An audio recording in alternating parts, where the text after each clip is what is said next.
प्रधानमंत्री नरेंद्र मोदी ने शनिवार को संयुक्त राष्ट्र महासभा को संबोधित किया।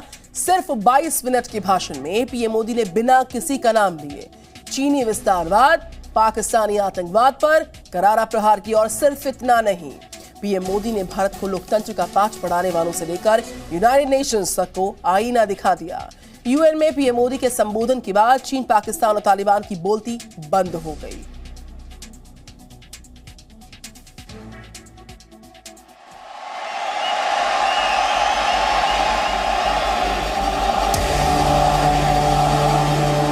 संयुक्त राष्ट्र में सबकी नजर प्रधानमंत्री नरेंद्र मोदी के संबोधन पर थी और उनसे सबसे ज्यादा उम्मीद थी कि वो आतंकवाद के खिलाफ यूएन के मंच से प्रहार करेंगे।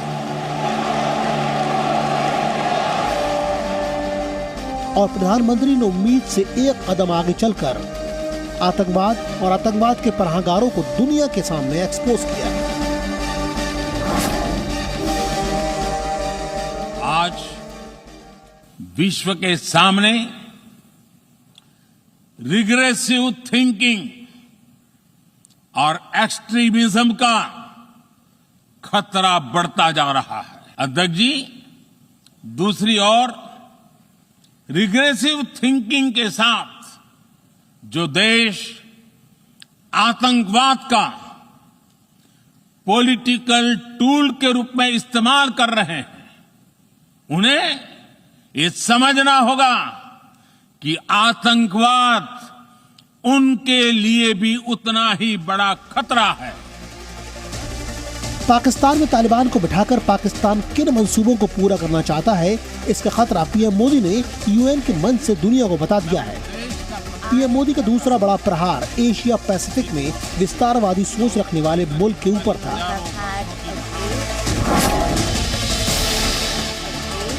दक्षिण चीन सागर से लेकर हिंद और प्रशांत महासागर तक चीन ने समुद्रों के साथ जो छेड़छाड़ की है, दूसरे मुल्कों की जमीन कब्जाने के लिए नकली द्वीप तक बना डाले हैं, उन हरकतों का बिना नाम लिए पीएम मोदी ने समंदर के रास्ते ड्रैगन पर अटैक किया। अध्यक्ष महोदय, हमारे समंदर भी हमारी साझी विरासत है।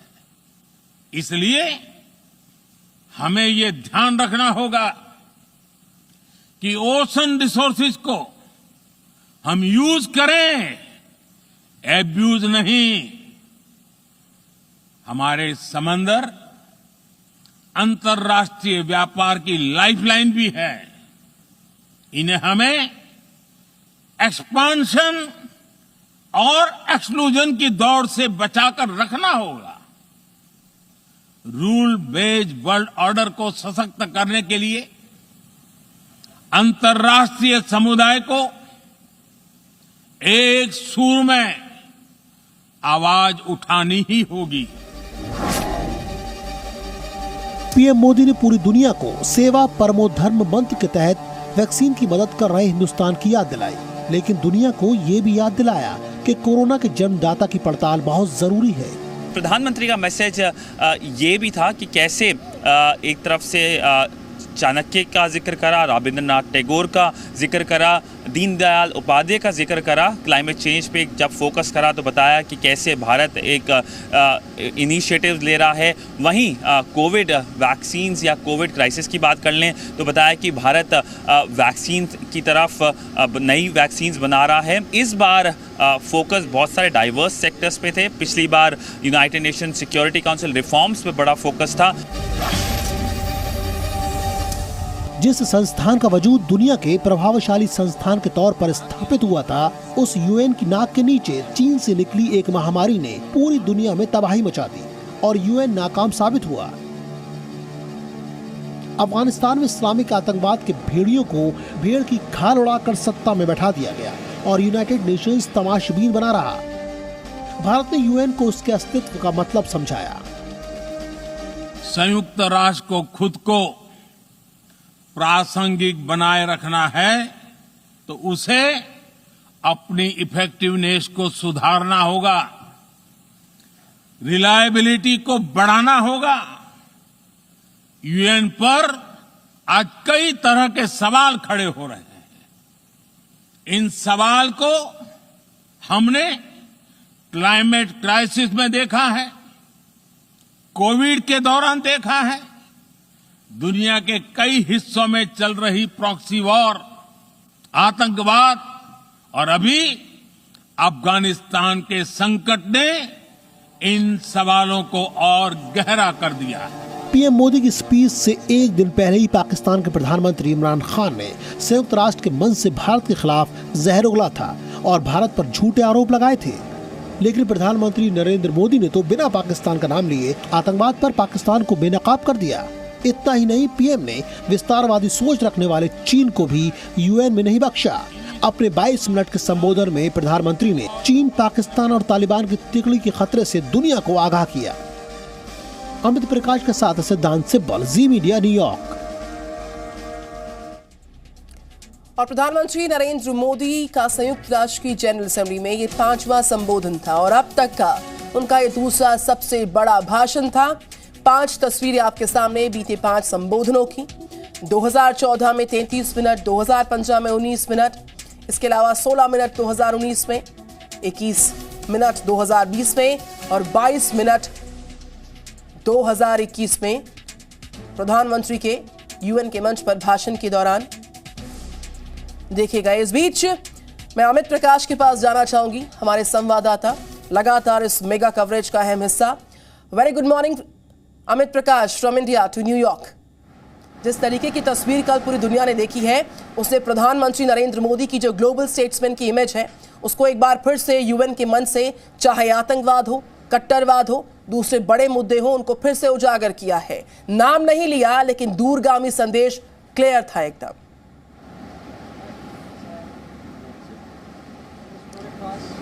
Good evening from New York. और आप लोग जब तरोताज़ा हो के दिन शुरू करते हैं, तब हम अपना शूट ख़त्म करके दिन ख़त्म कर रहे होते हैं और इस वक्त हम अपने इस लाइव स्केड्यूल के बाद इस दिन को ख़त्म करेंगे। ये यहाँ और वहाँ का फ़र्क है, लेकिन चूँकि भारत के लोग, भारत के हमारे जो दर्शक हैं, उन तक हर एक अपडेट हमें पहुँचानी है, इसलिए फ्रॉम वॉशिंगटन टू न्यूयॉर्क हमने वादा किया था और हमने उस वायदे को पूरा किया। बहरहाल, आपने जो सवाल पूछा उस पर उसके जवाब पे आता हूँ।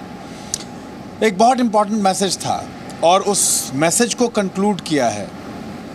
उस मैसेज को जिस तरीके से भारत के लिए जब रवाना हुए वो यहाँ से, तो एक ट्वीट हुआ और उस ट्वीट में ये साफ लिखा गया, अरिंदम बागीची का ट्वीट था, स्पोक्स पर्सन है एमईए के, और उसमें उन्होंने साफ लिखा था कि विगत 4 दिन जिस तरीके के बीते हैं, अलग अलग बायलैटरल और मल्टीलैटरल टॉक्स, उसके एक फ्रूटफुल नतीजों के साथ, उसके तमाम बड़े आउटकम्स के साथ स्वदेश वापस लौट रहा हूँ। और आज का पूरा दिन आप ये सोच लीजिए, पहले आप बायलैटरल्स की बात कर रहे थे, फिर क्वाड की बात कर रहे थे और उसके बाद आज आपने यूएनजीए की बात की। यूएनजीए में मैसेज लाउड एंड क्लियर, और प्रधानमंत्री का, जैसे अभी मैं आपको देख रहा था निधि, हम लोगों ने वो पूरा आंकड़ा बनाया है कि पिछले 5 वर्षों में जो अलग अलग संबोधन उनके रहे हैं, वो कितने कितने मिनट के रहे हैं, कितने मिनट का कौन से साल में उन्होंने संबोधन किया है। तो अगर इसका निचोड़ आप निकाल के देखेंगे तो उनके संबोधन बहुत प्रिसाइज रहते हैं, बहुत टू द पॉइंट रहते हैं, और जो बात कहनी होती है उसमें बहुत घुमा फिरा के चीज़ें नहीं होती। अगर यूएन के बारे में भी कोई बात उन्होंने कही तो साफ कही कि आपको अपनी छवि को सुधारने के लिए, आपको अपनी क्रेडिबिलिटी को बढ़ाने के लिए, आप पर लोग ज़्यादा भरोसा करें उसको करने के लिए, आप पर सवाल ना उठे इसके लिए आपको कई कदम उठाने चाहिए, ऐसा उन्होंने यूएन के बारे में भी कहा। और पाकिस्तान जैसे देश के बारे में एक लाइन में, हालांकि कल से इसकी चर्चा हो रही थी, Sneha Dubey first secretary UN mission में भारत की तरफ से हैं, और उन्होंने जो जवाब दिया है इमरान खान के तमाम बातों का, एक एक करके, आप कहते हैं ना कि आप फ्रैक्शन में एक क्रिस्टल क्लियर जवाब होता है और आप फाइब्रिकेट करते हैं, आपने एक धागा, एक सवाल एक जवाब, एक सवाल एक जवाब, इस तरीके से स्नेहा दुबे ने जवाब दिया है। उसकी चर्चा पूरी दुनिया में है और मुझे उम्मीद है, मैं देख भी रहा था तमाम सोशल मीडिया प्लेटफॉर्म्स पे जिस तरीके से उनके बारे में बात हो रही थी, एक यंग आईएफएस ऑफिसर जिस तरीके से जवाब दे रही थी पाकिस्तान के प्रधानमंत्री के सवालों का तर्क के साथ। प्रधानमंत्री इमरान खान ने तो कुतर्क किया, इमरान खान ने तो तमाम वैसी बातें कहीं जिसका ना तो कोई आधार था, जिसका कहते हैं ना कोई सिर पैर है, बस बात कहे जा रहे हैं, उसका कोई आधार नहीं है। भारत की तरफ से फर्स्ट सेक्रेटरी ने एक एक उठाए हुए कुतर्क का तर्क के साथ जवाब दिया है। और जो बची हुई चीज़ थी वो आज प्रधानमंत्री ने उस अंतर्राष्ट्रीय मंच से पूरी कर दी। एक लाइन में प्रिसाइज साफ ये कहा कि अपने पॉलिटिकल एजेंडा, अपने पॉलिटिकल मोटिव्स के लिए जो देश आतंकवाद को इस्तेमाल कर रहे हैं, अलग अलग अनर्गल बातें कर रहे हैं और उसको अपने पॉलिटिकल हम कहें स्वार्थ के लिए, उनके अपने पॉलिटिकल उसमें इंटरेस्ट्स हैं, उसके लिए जिस तरीके से अपने देश को इस्तेमाल कर रहे हैं, देश का नाम इस्तेमाल कर रहे हैं, तो अगला नंबर उनका होगा।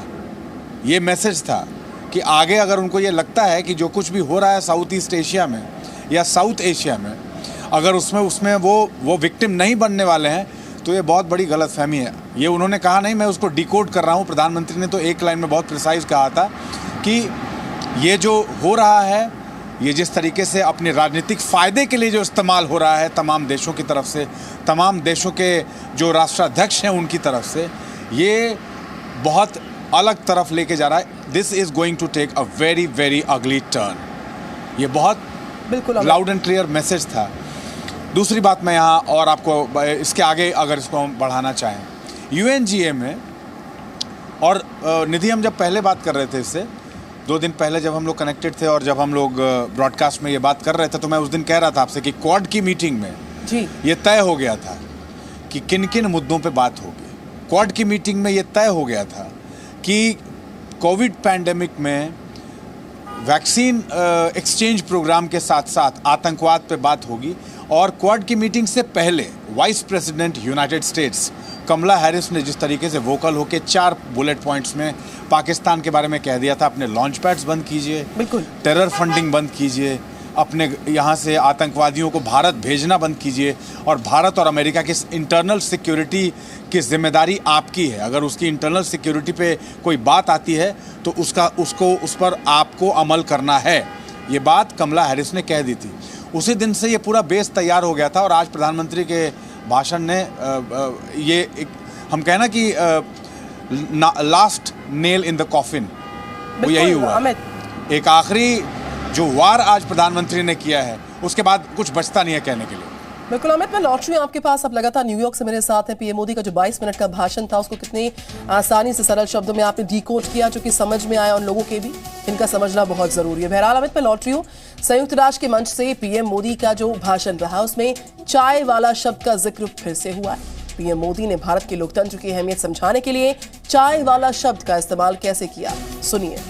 ये भारत के लोकतंत्र की ताकत है। The strength of our democracy is demonstrated by the fact that a little boy who at one time used to help his father at his tea stall at the railway station is today addressing the United Nations General Assembly for the 4th time as Prime Minister of India. Amit प्रकाश, प्रधानमंत्री नरेंद्र मोदी ने जिस तरीके से UN के मंच से कई बड़ी बातों का जिक्र किया, मल्टीलेटरल डायमेंशंस का इंक्लूजन उसके अंदर था और उस पर हम लगातार बात भी करें, लेकिन इससे इतर पीएम मोदी ने जो वाइब्रेंट डेमोक्रेसी है भारत की, उसके साथ साथ उस उपाधि का, अपने जीवन के उस अहम हिस्से का जिक्र किया जिसका सरोकार उनके पूरे जीवन के इतिहास के साथ है, और लोगों ने उसको सुना भी। 22 मिनट के भाषण में चाय वाले के इतिहास का जिक्र भी खुलकर होता है। इसको आप कैसे डिकोड करेंगे, इसको आप कैसे समझा पाएंगे, कैसे देश की जनता इससे कनेक्ट कर पाएगी, उस शब्द को यूएन के मंच पर फिर से यूज करना, इस्तेमाल करना? निधि, अगर आपने पूरा भाषण सुना हो तो भाषण के शुरुआत में ही प्रधानमंत्री ने लोकतंत्र को लेकर 2 लाइनें कही।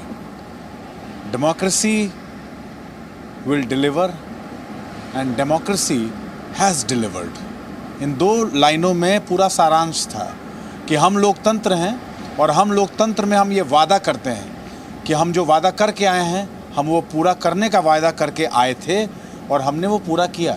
उसके बाद उन्होंने एक एक करके अलग अलग सेगमेंट्स में गिनाया, स्वच्छ पीने का पानी, लोगों को घर, पैंडेमिक से लड़ाई, और इसके साथ साथ अलग अलग डिजिटल ट्रांजैक्शन, डिजिटल मनी, ये तमाम 4-5 अलग अलग पॉइंट्स थे जो मोटे तौर पर प्रधानमंत्री ने उस अंतर्राष्ट्रीय मंच से गिनवाए कि भारत के ट्रांसफॉर्मेशन में कौन सी ऐसी 5 चीज़ें हैं हुई हैं पिछले कुछ वर्षों में, जिसने वहाँ के लोगों का जीवन बदल दिया, that has change the lives of people of India. और इसीलिए जब आप लोकतंत्र की बात करते हैं ना, तो डिलीवरी की लोकतंत्र डिलीवर करेगा और लोकतंत्र डिलीवर करता है, और लोकतंत्र ने डिलीवर किया। इसके बाद उन्होंने इन पॉइंट्स को गिनाने के बाद भारत को उस अंतर्राष्ट्रीय मंच पे वहाँ ले जाके खड़ा किया, जहाँ उन्होंने ये बताया कि देखिए पिछले कुछ वर्षों में भारत लोकतंत्र में, वहाँ के लोकतंत्र में हमने क्या डिलीवर किया है, हमने लोगों को क्या दिया है। और साथ साथ एक ऐसी जानकारी साझा करते हुए मुझे बहुत खुशी भी हो रही है, गर्व भी हो रहा है। हमारे सहयोगी चैनल वियॉन को इंटरव्यू देते हुए कई सारे राष्ट्राध्यक्ष जिनका हमने आज इंटरव्यू किया, कई सारे स्टेट हेड्स थे, कई सारे देशों के प्रमुख थे, प्रमुख नेता थे, अहम पदों पे बैठे हुए लोग थे, उनका इंटरव्यू किया हमारे सहयोगी चैनल वियॉन ने। और उसमें उन्होंने भारत के वैक्सीन प्रोग्राम को लेके बात कही। उन्होंने ये कहा कि अगर आज भारत नहीं होता, आज अगर भारत से वैक्सीन हमारे देश में नहीं आई होती, तो हम यूएन जनरल असेंबली को अटेंड करने के लिए वैक्सीनेट होके नहीं आ पाए होते। हमारे देश के लोगों को वैक्सीनेशन नहीं हो रहा होता, उनको वैक्सीनेट वो नहीं हो पाते। ये कितनी बड़ी बात है।